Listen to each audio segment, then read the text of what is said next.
കാര്യങ്ങൾ അറിയാനും അന്വേഷിക്കാനും വേണ്ടി അല്ലാഹു തആല ഒരു മലക്കിനെ നിശ്ചയിക്കും. എന്താണ് ആ മലക്കിന്റെ പേര്? റൗമാൻ എന്ന മലക്കാണ്. ഒരു മനുഷ്യനെ ഖബറിന്റെ ഉള്ളിലേക്ക് വെച്ച് കഴിഞ്ഞാൽ, ആളുകൾ മണ്ണിട്ട് മൂടിക്കഴിഞ്ഞാൽ ഖബറിലേക്ക് ഉടനെ തന്നെ വരുന്നത് റൗമാൻ എന്ന മലക്കാണ്. ആ മലക്ക് ഖബറിന്റെ ഉള്ളിൽ വരും. വന്നിട്ട് ഈ മനുഷ്യനെ ഒന്ന് എഴുന്നേൽപ്പിച്ചിരുത്തും. അവന്റെ നെഞ്ച് മുതൽക്ക് ഇങ്ങോട്ടൊന്ന് തടകി അവന്റെ ജീവൻ തിരിച്ചു കൊടുക്കും. ഇദാ തവല്ലന്നാസു മിൻ ബഅദി ദഫൻ റുദ്ദതു ഇലൈഹി റൂഹു ഇലൽ ബദൻ. അവന്റെ റൂഹിന് അവനിലേക്ക് തന്നെ മടക്കപ്പെടും. പക്ഷേ ഇപ്പോൾ അവന് കിട്ടിയിരിക്കുന്ന ജീവൻ കൊണ്ട് എന്തെങ്കിലും ഒന്ന് സംസാരിക്കാൻ കഴിയുന്നില്ല, മറുപടി പറയാൻ കഴിയുന്നില്ല, ഇളകാനും മറിയാനും തിരിയാനും കഴിയുന്നില്ല, എഴുന്നേൽക്കാനും കഴിയുന്നില്ല. എല്ലാം കാണാനും കേൾക്കാനും അവന് സാധിക്കുന്നു. ആ രൂപത്തിലുള്ള ഒരു ജീവനാണ് അവന് കിട്ടിയിരിക്കുന്നത്. അവനോടതാ ആ റൗമാൻ എന്ന മലക്ക് പറയുന്നു, എടാ മനുഷ്യ, നീ ദുനിയാവിൽ ജീവിച്ചപ്പോൾ എന്തെല്ലാം പറഞ്ഞിട്ടുണ്ടോ, എന്തെല്ലാം ചെയ്തിട്ടുണ്ടോ, നല്ലതാവട്ടെ ചീത്തയാവട്ടെ, നിന്റെ ജീവിതത്തിൽ സംഭവിച്ചിരിക്കുന്ന സർവസവും ഒന്നും വിട്ടുപോകാതെ അത് മുഴുവനും നീ എഴുതി വെക്കണം. ഖബറിൽ കിടക്കുന്ന മനുഷ്യൻ പറയുന്നു, ഞാൻ എങ്ങനെ എഴുതും? എന്റെ കയ്യിൽ ഖിർത്താസ് ഇല്ലല്ലോ, കടലാസ് ഇല്ലല്ലോ. ആ മലക്ക് റൗമാൻ പറയുന്നു, കഫനുക ഖിർത്താസുക, നിന്റെ ഈ കഫംപുടയിൽ നിന്ന് ഒരു കഷ്ണം മുറിച്ചെടുത്തോളൂ. അങ്ങനെ മയ്യത്തിന്റെ കഫംപുടയിൽ നിന്ന് ഒരു കഷ്ണം മുറിച്ചെടുക്കും. ഇത് മതിയടാ, ഖിർത്താസ് കടലാസായിട്ട് അത് മതി, അതിലെഴുതിക്കോ. മയ്യത്ത് പറയും, എന്റെ അടുക്കൽ മഷിയില്ല.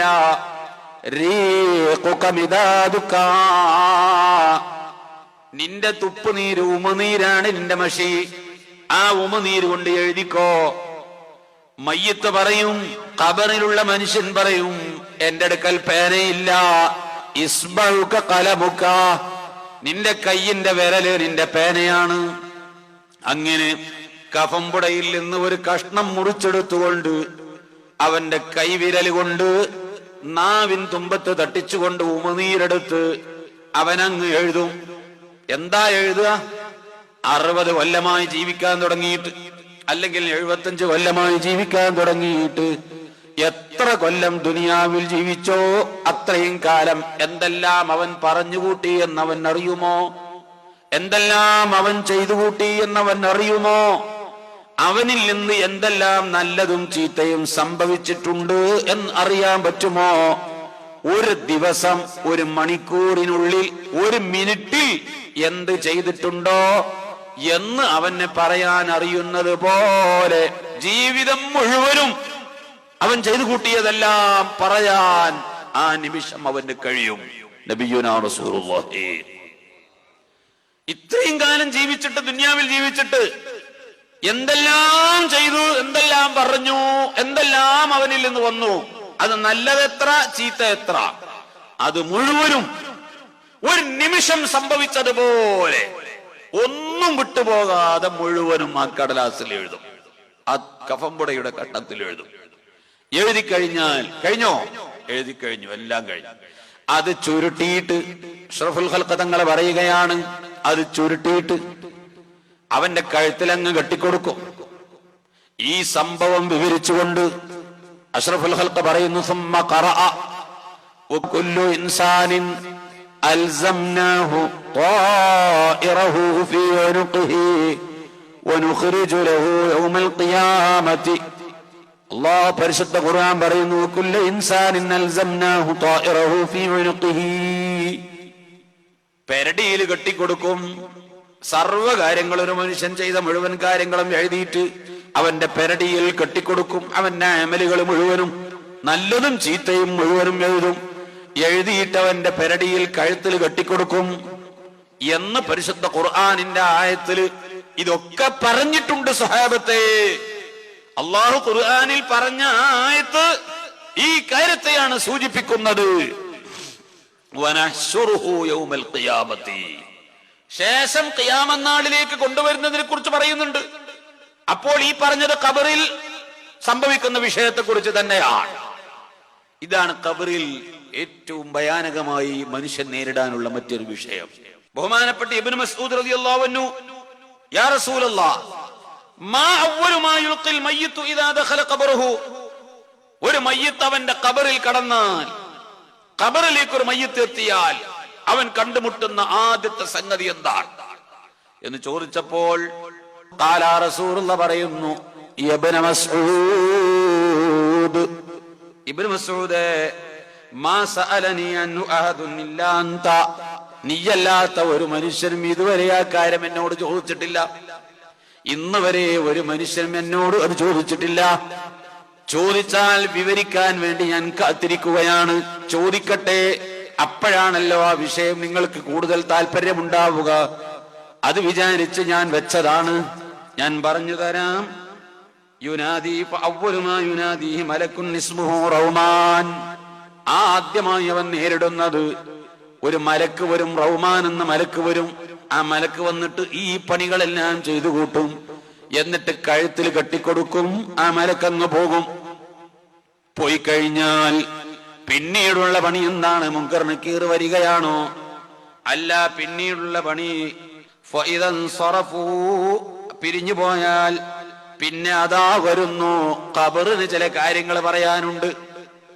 ഖബർ നമ്മോട് ചോദിക്കും, എന്താ മനുഷ്യ നിന്റെ അവസ്ഥ? നീ എവിടുന്ന് വരിക? എങ്ങോട്ടാ വന്നത്? അറിയുമോ നിനക്ക്? എന്നെ കുറിച്ച് നീ കേട്ടിട്ടുണ്ടോ? എന്നെ കുറിച്ച് നിനക്കറിയുമോ? ഞാൻ ആരാണെന്ന് അറിയുമോ?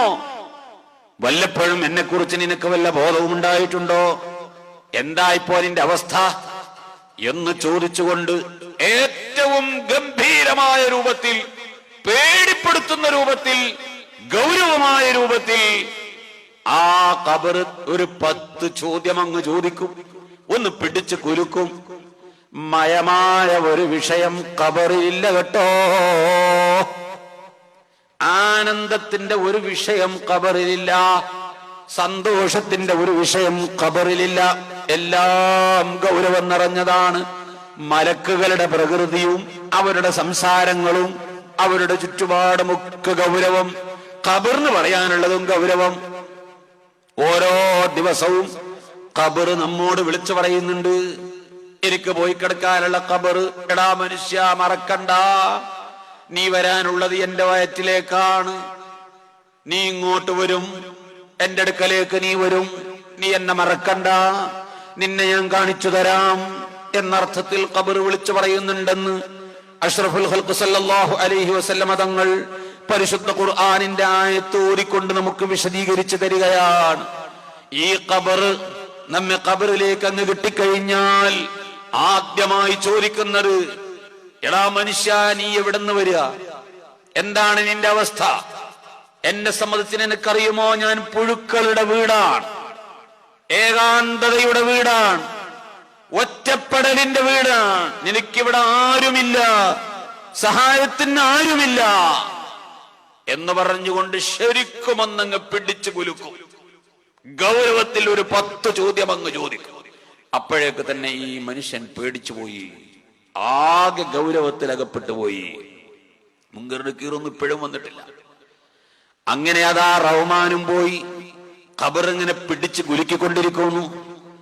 ആ സമയത്തൊരു മനുഷ്യരൂപം ഒരാൾ വരുന്നു. വന്നിട്ട് ഈ മയ്യത്തിനോട് പറയും, പേടിക്കണ്ട, മലക്കുകൾ വരാൻ പോകുന്നുണ്ട്. മുൻകർ നക്കീർ വരാനിരിക്കുക. കുറച്ചു സമയം കഴിഞ്ഞാൽ അവർ വരും, നീ പേടിക്കണ്ട. അപ്പോൾ ഈ മയ്യത്ത് ചോദിക്കും, ഖബറിലുള്ള മനുഷ്യൻ ചോദിക്കും, നിങ്ങൾ ആരാ? അമലുക സ്വാലിഹ്. അല്ലാഹു തൗഫീഖ് ചെയ്യട്ടെ, അല്ലാഹു നമുക്കതിന് തൗഫീഖ് നൽകട്ടെ. ആ മുൻകർ നക്കീർ വരുന്നതിന് മുൻപ് നമ്മുടെ സമീപത്ത് വന്നുകൊണ്ട് ഒരാൾ ആശ്വസിപ്പിക്കുകയാണ്, പേടിക്കണ്ട മനുഷ്യ, 2 മലക്കുകൾ വന്നുകൊണ്ടിരിക്കുകയാണ്. അല്പസമയം കഴിഞ്ഞാൽ ഈ ഖബർ കുത്തി തുരന്ന് ഇതിന്റെ ഉള്ളിലേക്ക് അവർ പ്രത്യക്ഷപ്പെടും. ഒന്നും പേടിക്കണ്ട എന്ന് പറയുമ്പോ ഈ മയ്യത്ത് സ്വാഭാവികമായും ചോദിക്കും, നിങ്ങൾ ആരാണ്? അമലുക സ്വാലിഹ്, നീ ചെയ്തു കൂട്ടിയ നിസ്കാരങ്ങളും നിന്റെ നോമ്പും നീ ഖുർആൻ ഓതിയതും നീ ദിക്റ് ചൊല്ലിയതും ഇൽമിന്റെ മജ്ലിസിൽ പോയിരുന്നതും സൽക്കർമ്മങ്ങൾ ചെയ്തതും നിന്റെ നല്ല നല്ല പ്രവർത്തികളാണ്. ഞാൻ എന്നെ ഈ രൂപത്തിലാക്കിയിട്ട് നിനക്ക് ആശ്വസിപ്പിക്കാൻ വേണ്ടി ഖബറിലേക്ക് അല്ലാഹു എന്നെ വിട്ടതാണ്. ഖബറിലേക്ക് വരുന്ന മറ്റു ദുരിതങ്ങളെ തടുത്തു നിർത്താൻ വേണ്ടി എന്നെ അല്ലാഹു പറഞ്ഞയച്ചതാണ്. ഞാനുണ്ട് നിനക്ക് കൂട്ടിന്, നീ പേടിക്കണ്ട, നീ വിഷമിക്കണ്ട എന്ന് പറഞ്ഞുകൊണ്ട് ആ സ്വാലിഹായ അമലുകൾ ഖബറിൽ നമുക്ക് രക്ഷയായി വരും. ഈ ഭീകരാന്തരീക്ഷത്തിൽ നമുക്ക് ഖബറിൽ ഏക രക്ഷ നാം ചെയ്ത സൽക്കർമ്മങ്ങളാണ്. ദുനിയാവിൽ പലതും പലതും ചെയ്തുകൊണ്ട് ദുനിയാവിന്റെ സുഖാഡംബരങ്ങളും ഇവിടുത്തെ വേണ്ടാത്തരങ്ങളും ദുനിയാവിൽ എങ്ങനെയെങ്കിലും കഴിഞ്ഞുകൂടണം, അത് എത്രമാത്രം സുഖമാക്കണം, സന്തോഷമാക്കണം എന്ന് മാത്രം ചിന്തിച്ചുകൊണ്ട് പാരത്രിക ജീവിതത്തെ മറന്നുപോയാൽ മരിക്കുന്നതോടുകൂടി ഓരോന്നും നമ്മൾ അനുഭവിക്കാൻ പോവുകയാണ്. അതേസമയം പരമാവധി ഖുർആൻ ഓതൽ വർദ്ധിപ്പിക്കണം. ഫർദ് നമസ്കാരം എന്തായാലും വേണം, അത് നഷ്ടപ്പെടുത്താൻ പാടില്ല. സുന്നത്തായ അമലുകൾ പരമാവധി വർദ്ധിപ്പിക്കണം. നോമ്പുകൾ പരമാവധി നാം അനുഷ്ഠിക്കണം. തിങ്കളാഴ്ചയും വ്യാഴാഴ്ചയും ഓരോ മാസത്തിലും അയ്യാമിൽ ബീളുകളും നോമ്പ് അനുഷ്ഠിച്ചുകൊണ്ട് അല്ലാഹുവിലേക്ക് അമലുകൾ ലഗേജുകൾ വർദ്ധിപ്പിച്ചാൽ പരലോകത്തേക്ക് കൊണ്ടുപോകാനുള്ള ലഗേജുകൾ എത്ര കണ്ട് വർദ്ധിക്കുന്നുവോ. ഗൾഫിൽ പോയ ഒരു പിതാവ് 2, 3, 4 കൊല്ലം ജീവിച്ച് പോകുന്ന സമയത്ത് തന്റെ ഭാര്യ ഗർഭിണിയാണ്, മകനെ കണ്ടിട്ടില്ല, തന്റെ സ്വന്തം കുഞ്ഞിനെ കണ്ടിട്ടില്ല. ഗൾഫിലെത്തി 6 മാസം കഴിഞ്ഞപ്പോൾ ഭാര്യ പ്രസവിച്ചു എന്ന് കേട്ടു. അങ്ങനെ അതാ മകനെ കാണാനുള്ള മോഹത്തോടുകൂടി ഗൾഫിൽ കഴിയുന്ന വാപ്പ 4-5 കൊല്ലം കഴിഞ്ഞ് നാട്ടിലേക്ക് തിരിച്ചു വരുമ്പോൾ തന്റെ മകന് എന്തുകൊണ്ടെന്നാലും മതിയാകില്ല. ഭാര്യക്ക് എന്തെല്ലാം കൊണ്ടുവരാൻ മോഹമുണ്ട്, ഭാര്യക്കും മകനും മാത്രം കൊണ്ടുവന്നാ മതിയോ? കണ്ടതെല്ലാം വാങ്ങിക്കൂട്ടി ജോലിക്ക് പോകുമ്പോ എന്തെങ്കിലും റോഡ് സൈഡിൽ വെച്ച് വിൽക്കുന്ന വസ്തുക്കൾ കാണുമ്പോൾ നല്ല കൗതുകമുള്ളൊരു സാധനം കണ്ടപ്പോൾ അത് വാങ്ങി. അങ്ങനെ വാങ്ങി നാട്ടിലേക്ക് പോരാനൊരുങ്ങുമ്പോൾ അവന്റെ പെട്ടി കെട്ടുമ്പോൾ ആണ് ഇത് എത്ര കണ്ട് ലഗേജ് കൂടുതലുണ്ട് എന്ന് തോന്നുന്നത്. എയർപോർട്ടിൽ വരുന്ന സമയത്ത് 1 കിലോ ലഗേജ് കൂടുതലുണ്ട്, അനുവദിക്കപ്പെട്ട കിലോയേക്കാൾ കൂടുതലുണ്ടെങ്കിൽ സഹോദര 1 കിലോന് 45 ദിർഹംസോ റിയാലോ കെട്ടേണ്ടി വന്നാലും അവൻ കെട്ടാൻ തയ്യാറാണ്. ഇതെങ്ങനെയെങ്കിലും എന്റെ മക്കളെടുക്കലേക്ക് എത്തണം. ആ ലഗേജ് കെട്ടുന്ന മനുഷ്യനറിയാം ഇതെന്റെ മക്കളെ കയ്യിൽ കൊണ്ടുപോയി കൊടുക്കേണ്ട താമസം ചൈനയുടെ 2 ദിർഹമിന്റെ സാധനമാണ്, 2 റിയാലിന്റെ മുതലാണ്. ഞാൻ എന്റെ കുഞ്ഞിമോന്റെ കയ്യിലേക്ക് കൊടുത്താൽ ഒരൊറ്റ കുത്തുന്നതോടുകൂടി അത് പൊടിഞ്ഞു പോകും. അറിയാമെങ്കിലും ലഗേജ് കെട്ടിക്കൊണ്ടുവരുന്നതിന് നമുക്ക് മടിയില്ല, ഉത്സാഹമാണ്.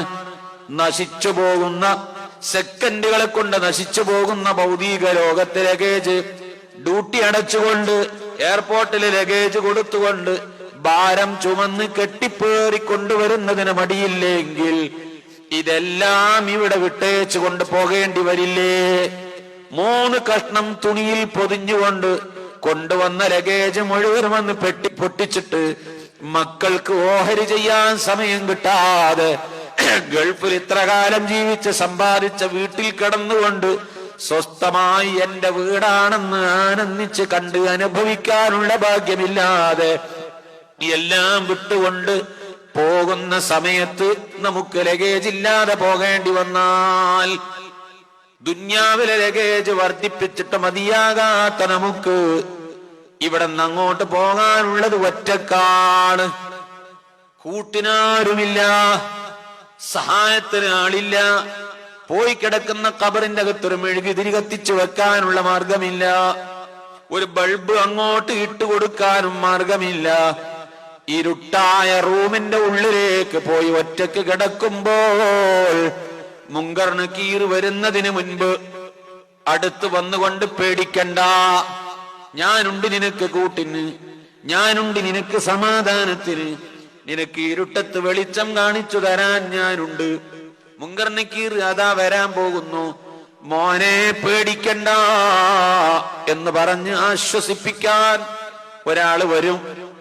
അത്ഭുതത്തോടെ ചോദിക്കും, നിങ്ങൾ ആരാണ്? ഞാൻ അമലുക സ്വാലിഹ്, നീ ചെയ്തു കൂട്ടിയ നിസ്കാര, നോമ്പ്, ഖുർആൻ, ദിക്ർ, സ്വലാത്ത്, മജ്ലിസുകളാണ്, നിന്റെ ഇബാദത്തുകളാണ്. ഖബറിലേക്ക് അല്ലാഹു തആല ശിക്ഷിക്കാൻ വേണ്ടി വെക്കുന്ന വസ്തുക്കളുണ്ട്, പിന്നീട് പറയാം.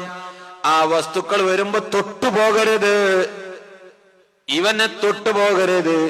ഖബറിലേക്ക് റബ്ബ് വെക്കുന്ന വസ്തുക്കളോട് ആട്ടി ദൂരത്താക്കാൻ അമലുകൾ എത്ര കണ്ട് വർദ്ധിപ്പിക്കാൻ കഴിയുമോ നാം വർദ്ധിപ്പിക്കണം.